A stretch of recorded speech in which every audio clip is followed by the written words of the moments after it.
ingin jemput Yang Berhormat Datuk Haji Ahmad Jazlan. Silakan. Terima kasih Datuk Yang di-Pertua.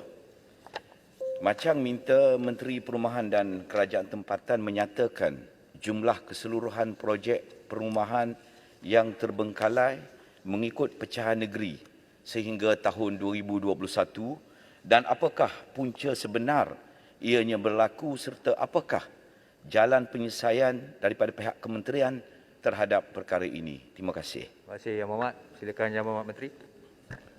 Baik, bismillahirrahmanirrahim. Assalamualaikum warahmatullahi taala wabarakatuh dan salam sejahtera. Terima kasih kepada Yang Berhormat daripada Macang. Untuk makluman Yang Berhormat, sehingga 30 September 2021, sebanyak 79 projek perumahan swasta meliputi 17,724 unit rumah telah disahkan sebagai terbengkalai di Semenanjung Malaysia mengikut Akta Pemajuan Perumahan, Kawalan dan Pelesenan 1966 dan kesemua projek ini melibatkan 11,824 orang pembeli.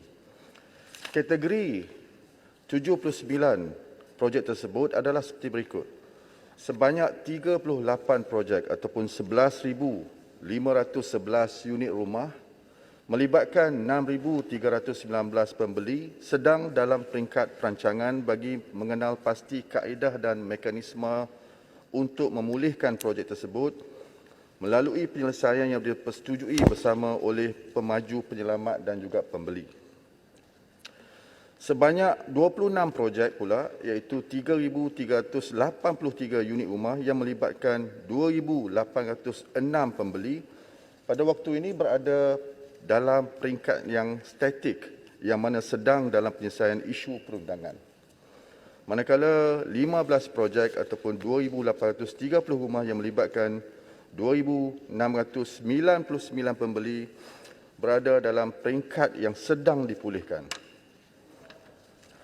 Sebagai untuk makluman berkaitan dengan pecahan projek perumahan swasta terbengkalai mengikut negeri sehingga 30 September 2021. Di Selangor terdapat 33 projek yang membabitkan 10,974 unit rumah dibina dan 6,308 yang telah dijual. Kelantan 12 bilangan projek, unit dibina 946 dan yang telah dijual 918 termasuk 4 yang berada di dalam kawasan Parlimen Macang.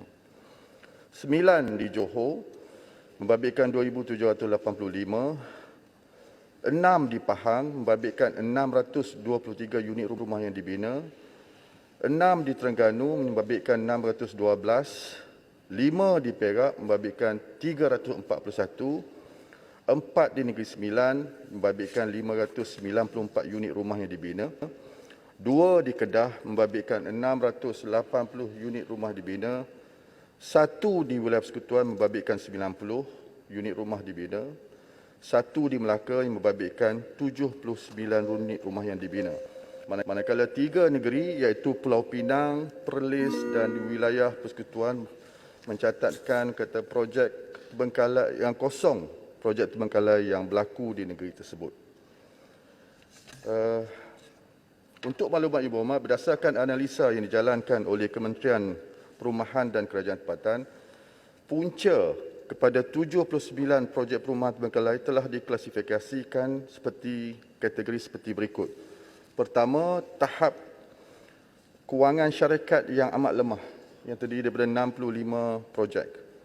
Tidak memenuhi syarat pembangunan yang telah ditetapkan oleh pihak berkuasa negeri. Kelemahan pengurusan projek oleh syarikat. Pemaju asal tidak dapat dikesan. Bantahan pemajuan perumahan oleh penduduk sekitar. Masalah pemindahan setinggan menyebabkan pemajuan tidak dapat diteruskan. Masalah kontraktor yang dilantik oleh pemaju tidak cekap. Dan juga yang paling utama antaranya ialah projek itu sendiri tidak berdaya maju ataupun viability of the project has not been solid. Untuk maklumat Yang Berhormat, kaedah pemulihan yang digunakan bagi menyelesaikan projek perumahan terbengkalai adalah melalui 2 Satu adalah mediation, the other one adalah melalui intervention bagi tujuan memastikan projek pemulihan ini dapat diselesaikan. Sejak tahun 2009 sehinggalah pada saat ini, alhamdulillah KPKT telah berjaya menyelesaikan projek perumahan swasta terbengkalai sebanyak 215 projek, iaitu sebanyak 59,090 unit rumah dan yang membabitkan atau melibatkan seramai 39,247 orang pembeli. Terima kasih. Terima kasih. Soalan tambahan pertama. Terima kasih sekali lagi Datuk Yang di-Pertua. Terima kasih atas jawapan daripada Yang Berhormat Menteri. Yang Berhormat Menteri ada menyebut tadi senarai projek-projek terbengkalai mengikut negeri-negeri, dan sekali lagi saya sebut di sini di Kelantan 12 projek terbengkalai yang mana unit rumah yang dibina berjumlah 946 dan jumlah pembeli ialah 918. Dan di Machang sendiri ada 4 projek seperti Taman Seri Jaza, Taman Seri Bistari, Taman Perisai Kemuning dan Taman MJ Kemuning 2. Soalan tambahan saya, berapakah nilai sebenar keseluruhan projek yang terbengkalai ini di seluruh negara? Dan berapakah perbelanjaan yang terpaksa kerajaan keluarkan jika pihak kerajaan berhasrat ingin menyelamatkan kesemua projek-projek terbengkalai tersebut? Dan saya mohon khusus kepada Yang Berhormat Menteri untuk melihat 4 projek yang terbengkalai di kawasan saya ini, kalau boleh ada kaedah serta jalan penyelesaian segera untuk diselesaikan. Terima kasih Yang Berhormat Menteri. Terima kasih. Yang Berhormat Menteri. Baik, sebagaimana yang saya sebut tadi, cara dan kaedah kita lakukan penyelesaian projek-projek terbengkalai ini adalah melalui 2 kaedah. Satu adalah kaedah mediation, yang kedua adalah kaedah intervention mengikut Akta 118, Akta Pemajuan Perumahan, Pelesenan dan juga Peraturan. Tapi sebagai menjawab soalan yang ditanya, tadi saya sebut 79 projek yang membabitkan 17,724. Kalau diambil daripada sudut GDV, jumlahnya mencecah hampir 5.57 bilion kalau GDV. Tapi barang diingat, ada projek-projek yang terbengkalai yang telah melewati tempoh-tempoh seperti 10 tahun akan mengalami susut nilai. Ini saya bagi hanyalah anggaran. Demikian juga dari segi soal pemulihan. Banyak di kalangan pemulihan bergantung pada kaedah. Kalau kaedah mediation yang memungkinkan kita berunding semula dengan liquidator dan liquidator boleh ada sometimes buyback arrangement dengan pembeli, maka nilai ataupun kos dia akan menjadi lebih rendah. Dan ada juga di mana kita lakukan intervention. Kita melakukan penyediaan facilitation fund kepada pemajuan-pemajuan perumahan, kos rendah dan juga kos sederhana, Yang Hormat.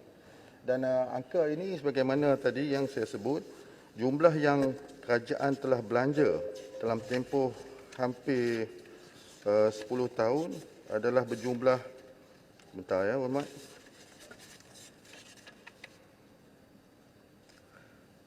$219,793.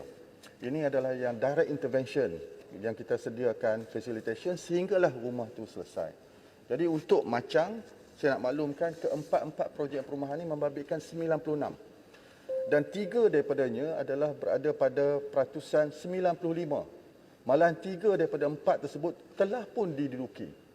Maka insya-Allah sebagaimana yang diminta, insya-Allah kita akan cari kaedah penyelesaian dan saya jangkakan ia adalah suatu yang berada di peringkat yang akhir dan saya rasa mungkin bukan sukar untuk diselesaikan. Terima kasih.